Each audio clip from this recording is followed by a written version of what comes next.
আমরা আশা করি তাদের কাছে দাবিও রেখেছি যে আমাদের যে প্রচেষ্টাটা রয়েছে এটাকে তারা মাঠ পর্যায়ে গিয়ে অ্যাপ্রোপ্রিয়েটলি ইমপ্লিমেন্ট করার জন্য আমাদেরকে সহযোগিতা করবেন।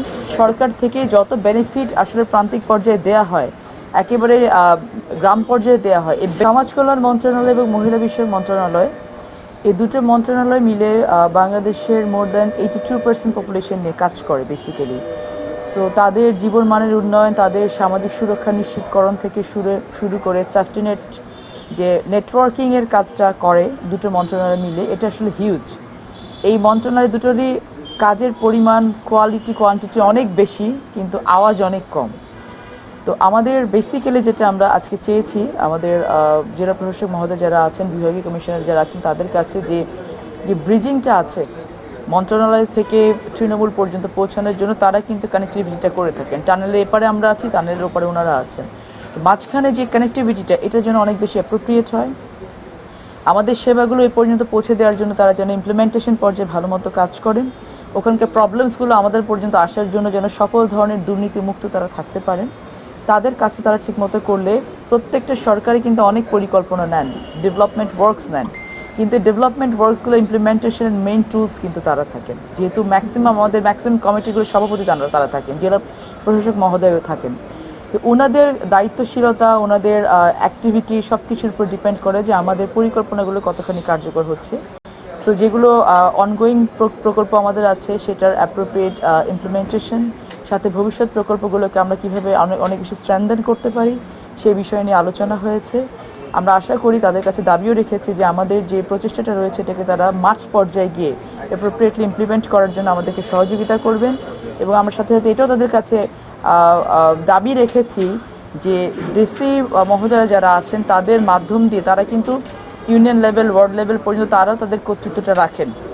সেখানে যে কোনো ধরনের করাপশনটাকে যদি তারা আমাদের কাছে তুলে না নিয়ে আসেন, তাহলে কিন্তু আমরা সেটা বিষয়ে অ্যাওয়ার হতে পারবো না। সো একটি সরকারের সাফল্য নির্ভর করে হচ্ছে এই ইনস্ট্রুমেন্টগুলোর সকল সফলতার উপরে, যে কোনো দায়ভারও কিন্তু আমাদের উপরে আসে। সো আমাদের যে প্রপার কমিউনিকেশনটা যেন অ্যাপ্রোপ্রিয়েটলি হয়, এবং যে কোনো ধরনের করাপশনের ঊর্ধ্বে উঠে গিয়ে আমরা সরকার থেকে যত বেনিফিট আসলে প্রান্তিক পর্যায়ে দেয়া হয়, একেবারে গ্রাম পর্যায়ে দেওয়া হয়, এই বেনিফিট যদি অ্যাপ্রোপ্রিয়েট ওয়েতে পৌঁছায়, তাহলে কিন্তু অনেক উন্নয়ন সম্ভব। বিগত সময়গুলোতে এগুলো ম্যাক্সিমাম বেনিফিটগুলোকে তসরুফ করা হয়েছে।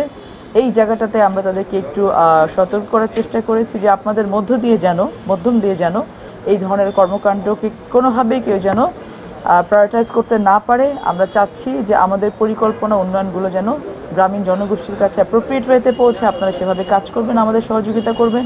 সহকর্মী হিসেবে আমরা আপনাদেরকে সহযোগিতা করব।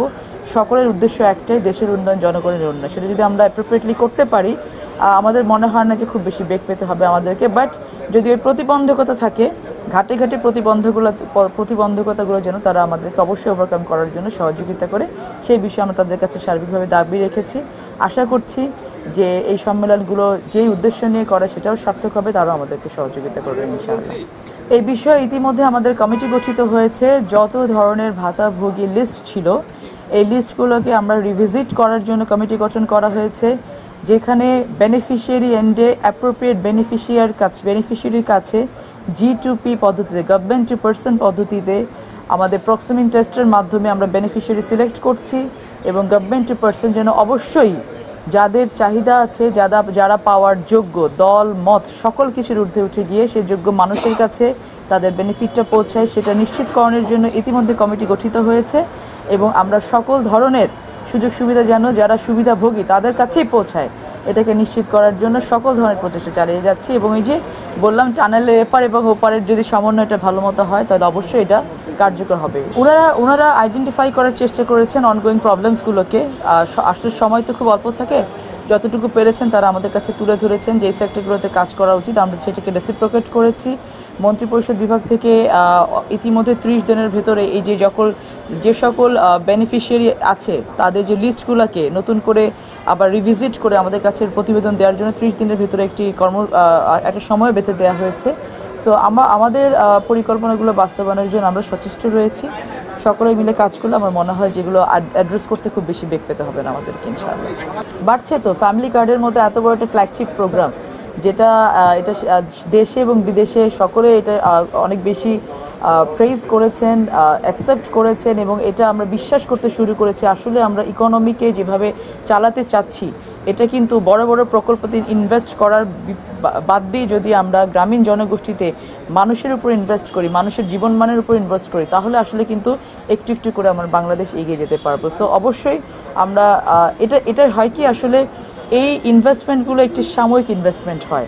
আমরা ইনভেস্টমেন্টগুলোর সাথে সাথে এই ইনভেস্টমেন্টটা কী করে জাতীয় ইকোনমিতে কানেক্ট করা যায়, নারীদেরকে কী করে জাতীয় ইকোনমিতে কানেক্ট করা যায়, যুবকদের কীভাবে জাতীয় ইকোনমিতে কানেক্ট করা যায়, তাদের কর্মসংস্থান কীভাবে বৃদ্ধি করা যায়, সেই জায়গাতেও কিন্তু আমরা কাজ করছি। কেবলমাত্র কার্ড দিয়ে, ভাতা দিয়ে মাসিক তাদেরকে আমরা সেটার উপর ডিপেন্ডেন্ট করে রাখতে চাচ্ছি না, বরং তাদের মানসিকভাবে স্বাবলম্বী করে, তাদেরকে অর্থনৈতিকভাবে স্বাবলম্বী করে তাদেরকে জাতীয় অর্থনীতিতে কী করে কানেক্ট করা যায় সেটার কিন্তু সার্বিক পরিকল্পনা আমরা করছি।